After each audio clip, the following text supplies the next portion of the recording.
everyone. We are here today as part of the University of Louisville Guitar Festival promotion series of our great vendors and luthiers that we're going to have at the event this year.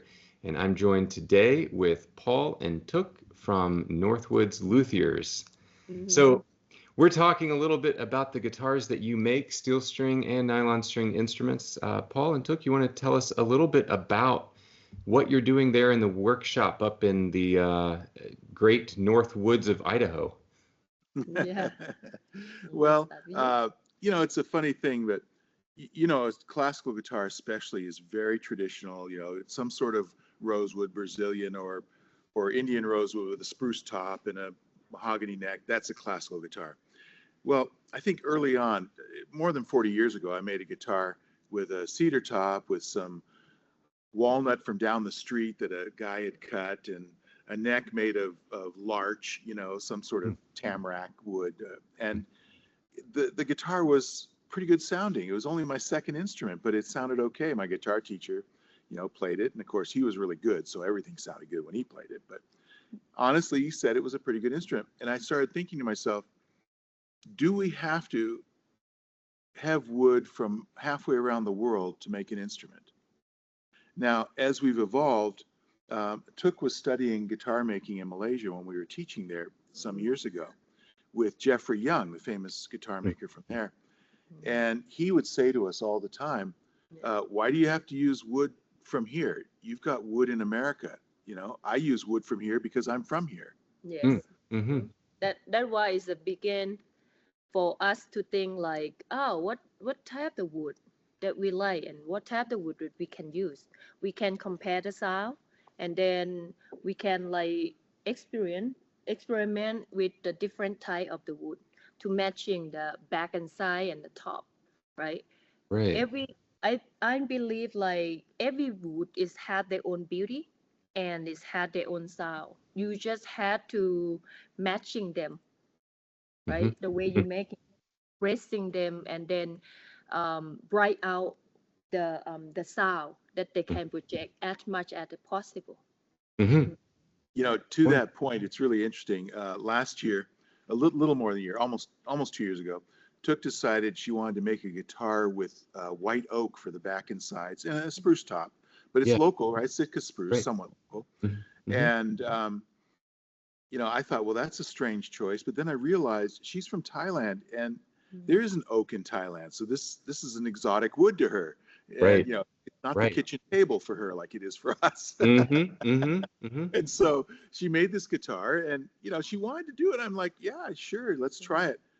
The sound was incredible, and interestingly enough, a lot of guitar makers throughout the last century, from your area of the country, have used oak to make instruments without any break. Right? It's always been a local resource wood that instruments have been made from.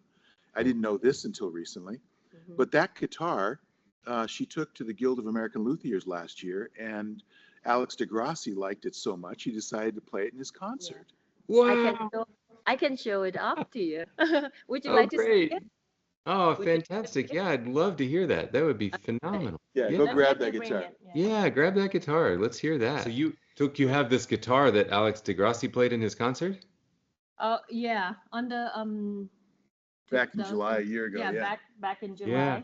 And the GAL, we went it last time. Yeah. I don't know if you can see, but he signed it. He signed it. Super. I asked him to sign for me. It has a really great sound to it.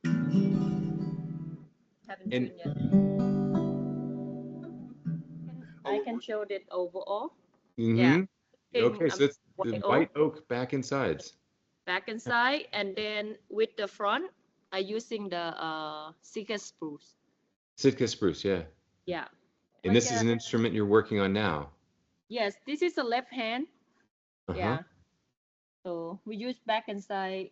This is birch. Birch. And of course, birch is a wonderful wood for guitar. Yeah. That's amazing. So birch is a good wood for guitar. I had no idea. So it is. Alexander Dunn, the guitarist from up in Canada, Yeah, right? yeah. Yeah. He played my birch. Hopefully I'll bring this guitar too. I have a birch. I can put it. Thanks. Yeah. I have a birch classical with a spruce top that I made kind of for the fun of it because I love birch. It was not meant to be the most serious guitar I made. Mm-hmm. It has a Purple Heart fingerboard and bridge, although Purple Heart is a very hard wood, so it's okay to use, but it doesn't look like a super serious guitar, right? Mm. So he played it at the Northwest Guitar Festival back in April. We were talking and he was playing our guitars. And he turns to me and he says, "This is the most Spanish sounding guitar I've played in a long time." I'm like, "Really? Yeah. You sure?" Interesting. Wow. So let's get our viewers here some information about your website and where they can find you. Of course, they'll find you here in person at the University of Louisville Guitar Festival, October 11 to 13 in Louisville, Kentucky. Those vendors that we'll have here, everyone, are completely free to approach and visit and try guitars and peruse the music and sheet music that they have. That does not require entry. But if before that you want to check out their website, it's northwoodsluthiers.com. Is that correct? Yeah, let's see if I can put this QR code. Hey, look at that. Yeah, there's a QR code. Everyone scan that. Better be quick because I'm going to take it back. There we go. Yeah. Excellent. So on your website is great. That the one of the first things I noticed on it, there are a lot of videos of you playing your different instruments to kind of get familiar with the sound a little bit online. That's always something that's difficult.